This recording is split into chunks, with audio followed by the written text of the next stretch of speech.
How to get your basket weaving started. All you need is some raffia and a needle. Thread one of the strands of raffia onto your needle.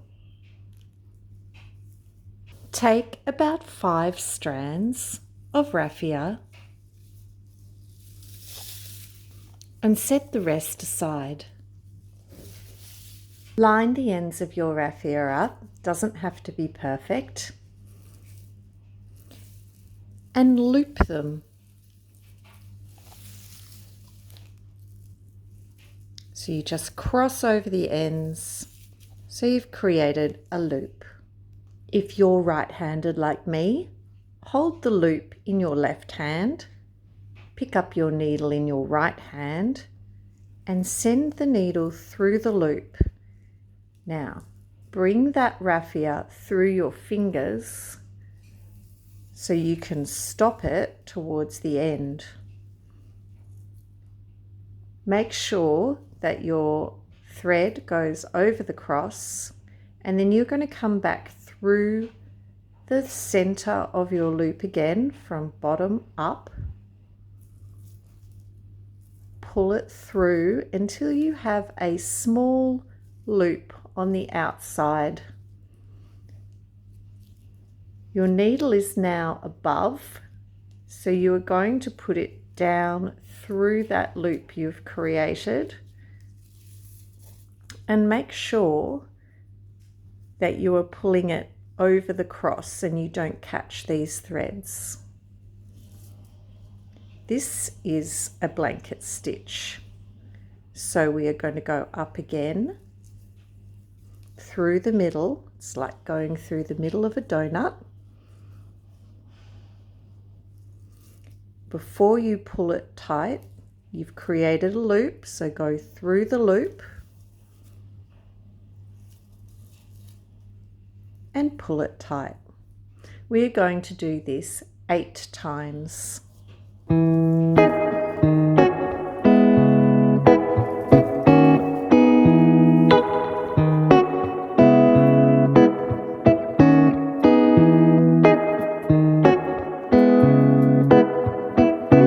If you lose count,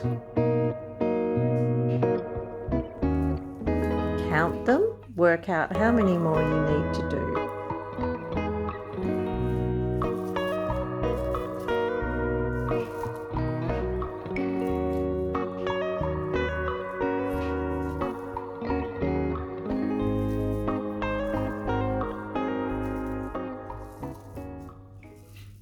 So we should have 2, 4, 6, 8. You can set your needle down. Now you are going to grab one end of the loop each, and you are going to pull just gently. You want to try and keep the strings the same, like that, and pull it closed, maybe with a tiny little space in the middle. Once you've done that, we want to stretch these stitches around the circle. So they were all scrunched up, so I'm now just easing them around. So you'll have a tight circle, and you'll have the loops that you created around the edge. Now we still want to be able to get our needle through the middle of our tiny donut. And I'm just going to do a few more stitches around the edge. So I'm now going to hold all of this raffia like a tail, we call it the tail, in one hand. And I'm just going to do the same. So up through the middle, back through the loop you create. Up through the middle,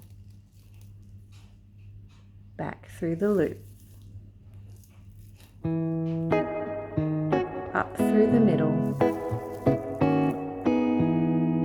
back through the loop we create until you have stitched right around your little circle. This will form the center of your basket spiral.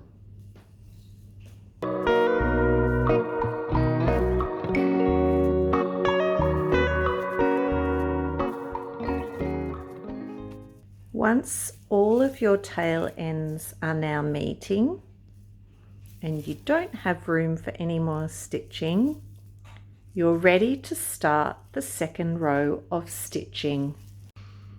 This time when we go around, we are going to go through a stitch. So one of these loops, you can see that one clearly.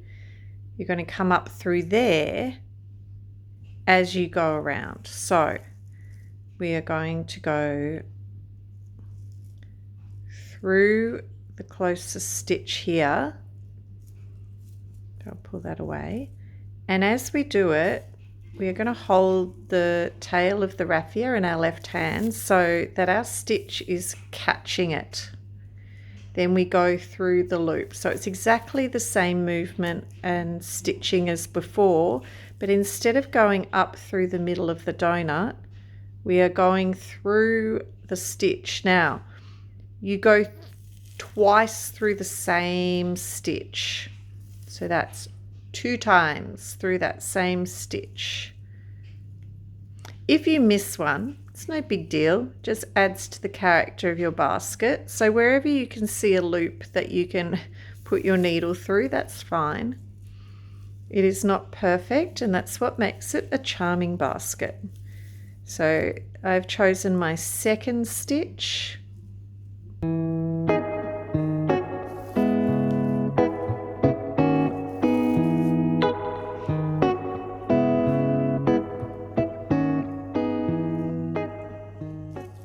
And this time I'm going to capture all of them. So what's going to happen is as you go around, if you can imagine, this whole tail is going to get wrapped and caught, and this will become a spiral.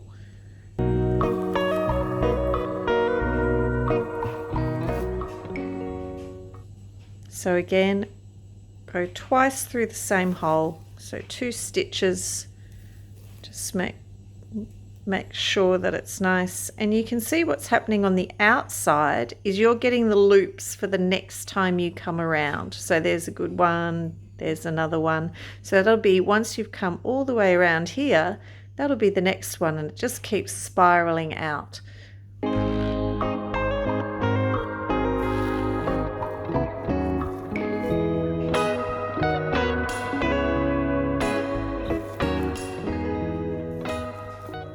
And you keep going around and around and around, and I'll show you my larger one here. So you can see that from that beginning, you can see where I started here. I've just kept going around and around, and each time I've gone through one of these loops on the layer as I've gone around. So here you can probably see I hold this, so if I had my needle, I would come up through the next loop to show you here, and I do 2 through that and just keep going. What do you do when you're running out of tail but you want a bigger basket? So what you do is I would drop this one and add it to your tail, and you just get a new piece of raffia to thread.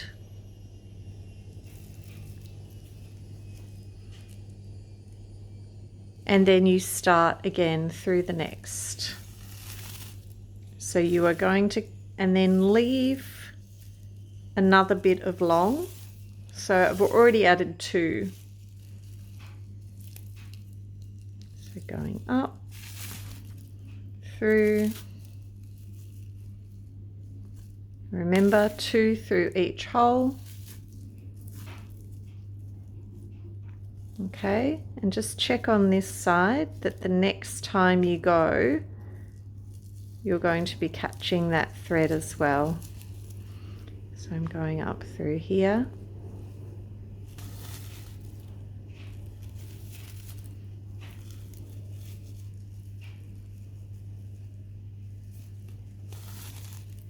And through here. And what you can do for a little bit is, if I wanted to add this long piece, I would just drop the needle and I'd pick up a new one, thread it, and do that again till I have a few new pieces.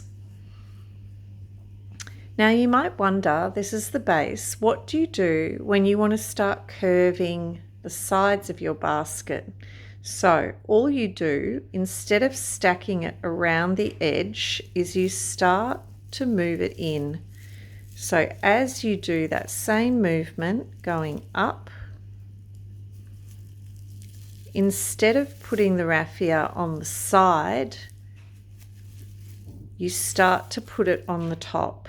And what'll happen is, as you go around, you'll start to stack it, and you can even do it on the inside if you wanted to create a vase type shape that goes in and out.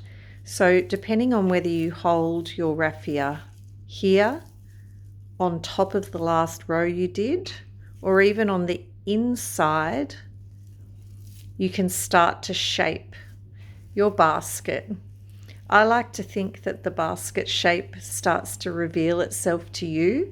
This feels quite strong, so I could keep going, but if it was starting to get a bit flimsy, I would then go, maybe that's big enough, and I'll start to go in. I quite like to make little nesting ones, so maybe a bigger, flatter one, and then one with a smaller base that sits on top, and then a tiny little one in the middle. So it's up to you how you want to do it. If you have any questions, just ask me in the comments below.